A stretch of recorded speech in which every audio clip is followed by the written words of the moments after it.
Seperti embun pagi, sabdamu menyegarkan jiwa kami yang kering. Sabda Tuhanlah jalan kebenaran dan hidup, tuntun kami hingga selamanya. Saudara-saudari yang terkasih dalam Kristus, pada kesempatan ini saya akan menemani saudara-saudari dalam permenungan minggu ini, Minggu tanggal 31 Juli tahun 2022, Minggu biasa ke-18. Saya akan membacakan perikop Injil hari ini yang diambil dari Lukas bab 12 ayat 13 sampai 21 tentang orang kaya yang bodoh. Semoga Tuhan beserta kita. Inilah Injil suci menurut Lukas. Orang kaya yang bodoh. Seorang dari orang banyak itu berkata kepada Yesus, "Guru, katakanlah kepada saudaraku, supaya ia berbagi warisan dengan aku." Tetapi Yesus berkata kepadanya, "Saudara, siapakah yang telah mengangkat aku menjadi hakim atau pengantara atas kamu?" Katanya lagi kepada mereka, "Berjaga-jagalah dan waspadalah terhadap segala ketamakan. Sebab walaupun seorang berlimpah-limpah hartanya, hidupnya tidaklah tergantung daripada kekayaan itu." Kemudian ia mengatakan kepada mereka suatu perumpamaan. Katanya, "Ada seorang kaya, tanahnya berlimpah-limpah hasilnya. Ia bertanya dalam hatinya, 'Apakah yang harus aku perbuat? Sebab aku tidak mempunyai tempat di mana aku dapat menyimpan hasil tanahku.' Lalu katanya, 'Inilah yang akan aku perbuat. Aku akan merombak lumbung-lumbungku, dan aku akan mendirikan yang lebih besar, dan aku akan menyimpan di dalamnya segala gandum dan barang-barangku. Sesudah itu aku akan berkata kepada jiwaku, jiwaku, ada padamu banyak barang, tertimbun untuk bertahun-tahun lamanya. Beristirahatlah, makanlah, minumlah, dan bersenang-senanglah.' Tetapi firman Allah kepadanya, 'Hai engkau orang bodoh, pada malam ini juga jiwamu akan diambil daripadamu.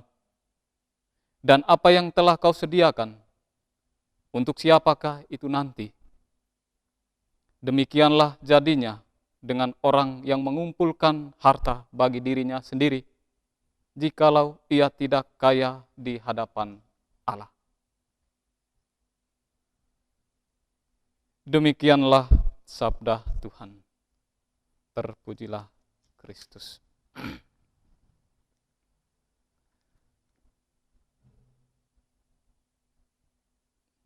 Saudara-saudari, umat beriman yang terkasih dalam Kristus.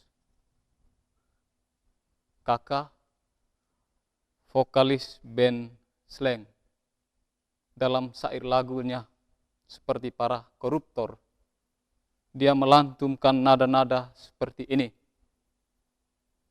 "Aku tak butuh uangmu, aku tak butuh hartamu, yang kubutuh hanya cintamu. Aku tak mau warisanmu, aku tak mau kekayaanmu, yang ku mau rasa sayangmu.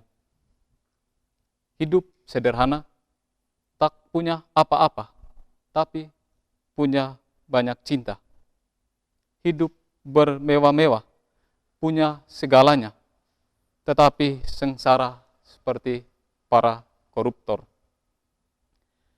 Untaian syair ini mau mengungkapkan kepada kita semua jurang yang begitu dalam antara si kaya dan si miskin, bahwa uang, jabatan, kehormatan tidak menjamin kesejahteraan dan kebahagiaan seseorang.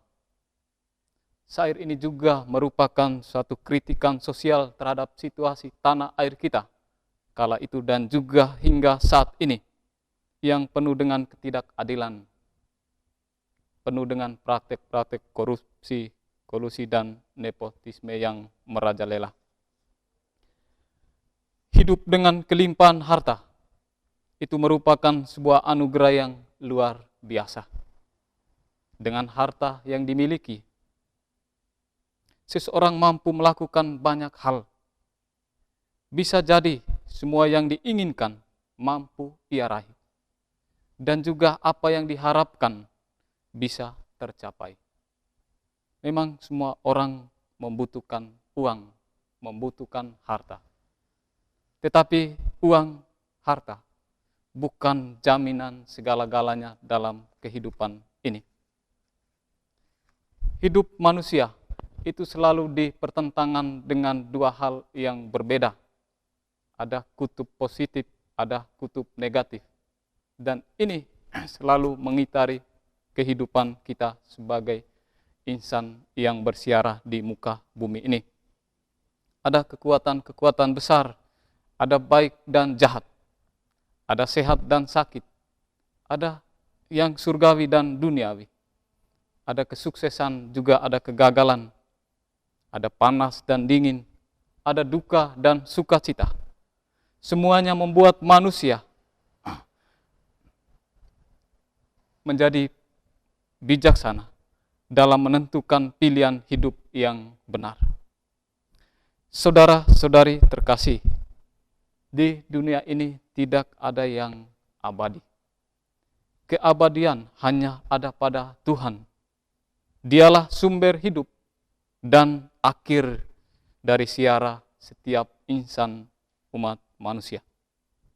Ungkapan ini mau mengingatkan kita agar secara jelas, jeli, dan bijak mau memaknai hidup yang dianugerahi Allah. Hidup itu sangat penting. Pemenuhan kebutuhan hidup itu adalah hal yang utama. Dan manusia butuh makan, manusia butuh minum, dia butuh pakaian, dia butuh perumahan. Itulah kebutuhan-kebutuhan dasar yang mesti dipenuhi oleh setiap insan manusia.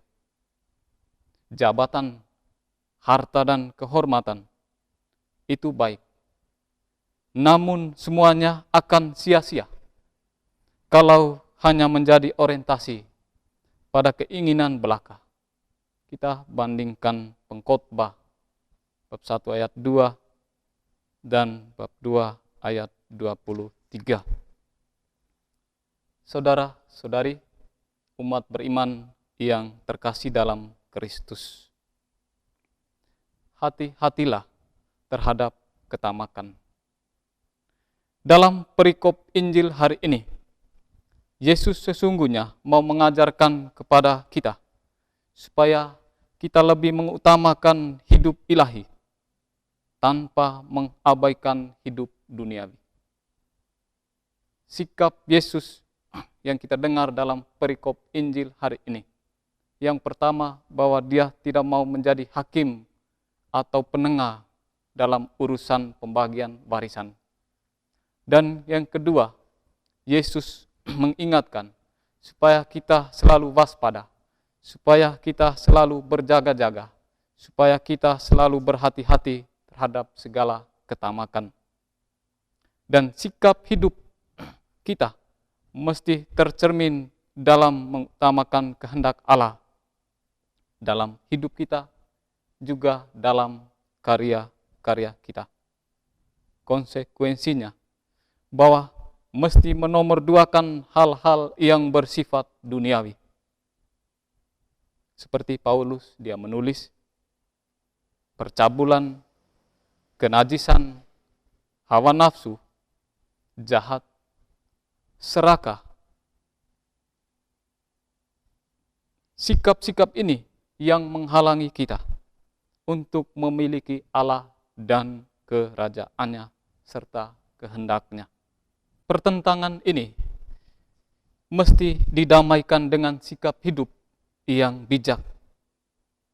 Tahu membedakan yang surgawi dan yang duniawi, yang baik dan yang jahat, agar harta surgawi dinomor satukan daripada yang duniawi. Saudara-saudari yang terkasih, hati-hatilah terhadap segala ketamakan. Bacaan suci hari ini mau mengungkapkan kepada kita beberapa pesan yang Tuhan tunjukkan kepada kita supaya kita maknai dalam kehidupan dan karya kita di tengah dunia yang serba maju ini, di tengah hiruk pikuk dunia yang dililiti dengan perkembangan ilmu pengetahuan dan teknologi yang begitu kuat. Yang pertama, hendaklah kamu waspada terhadap segala ketamakan. Memiliki harta berlimpah tidak menjamin usia yang panjang. Hidup manusia ada di tangan Tuhan dan tidak bergantung pada harta duniawi. Yesus menjelaskan ini dengan menampilkan cerita seorang petani yang kaya raya. Seorang petani yang kaya namun memiliki sikap yang bodoh. Dia tahu bahwa dia punya harta yang berlimpah. Bahkan dia tidak tahu lagi untuk mengumpulkan hartanya, menyimpannya. Dan akhirnya dia mesti dipanggil Allah. Dan segalanya selesai. Sia-sialah harta yang ia timbun, harta yang ia miliki. Karena itu saudara-saudari terkasih, carilah dahulu harta surgawi, bukan harta duniawi yang fana. Yang kedua, hendaklah kamu kaya di hadapan Allah. Saudara-saudari terkasih, apa yang harus kita lakukan supaya kita kaya di hadapan Allah? Paulus mengingatkan kita supaya kita mencerminkan perkara yang di atas, di mana Kristus berada. Ketamakan membutakan mata hati kita dan setiap orang, dan membuat manusia hanya melihat kenikmatan hidup dan kehormatan. Manusia pada dasarnya orang yang mengumpulkan harta bagi dirinya sendiri, entah sedikit, entah banyak. Oleh karena itu, kita mesti mencari harta surgawi, agar kita walaupun miskin secara materi, tetapi hanya iman, harap, dan kasih, itulah yang menjadi sumber kekuatan kita. Karena kita memiliki Allah dan kerajaannya. Yang ketiga, membangun hidup atas dasar Allah. Harta duniawi akan cepat berlalu. Dalam hitungan kedipan mata, harta yang segunung bisa menjadi segenggam. Tidak membutuhkan waktu yang lama. Lukas hari ini, dia mengajak kita sebagai orang beriman untuk membangun dasar hidup dari Allah sendiri. Karena Allah merupakan harta kekayaan yang tidak akan mungkin hilang dari kita. Hidup dalam dan bersama Allah menjadikan kita kuat dan selamat. Hati-hatilah terhadap segala ketamakan. Semoga. Seperti embun pagi, sabdamu menyegarkan jiwa kami yang kering.